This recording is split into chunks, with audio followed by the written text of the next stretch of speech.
আসসালামু আলাইকুম ভাই। ভাই কি মন খারাপ? হ্যাঁ, ওয়ালাইকুম আসসালাম। না আসলে মনটা একটু খারাপ। বসো বসো।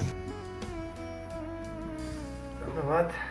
শোনেন, একটা গল্প বলি। কি বলতে চাও বলো, শুনি। ভালোবাসা সবসময় পেয়ে ফেলাটাই ভালোবাসা না। পাওয়ার জন্য চেষ্টা করে যাচ্ছে, এটাও কিন্তু ভালোবাসা। শেষ পর্যন্ত ভালোবাসা এই পরিণতি ফলাফল নাও আসতে পারে। হ্যাঁ, বুঝতে পারছি। স্টিভ জবস বলছে না, you can connect the dots by looking backward. আমার কথা হচ্ছে, you don't always have to connect all the dots, just enjoy the process connecting the dots.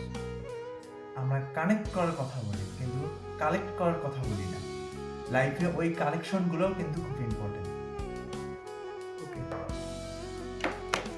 ভাই কথা হচ্ছে, একটা মানুষের সাথে আমার চূড়ান্ত পরিণতি নাও হতে পারে, তাই বলে কি তার সাথে যে এখন আমার ভালো সময় কাটছে এটা তো মন্দ কিছু না, তাই না?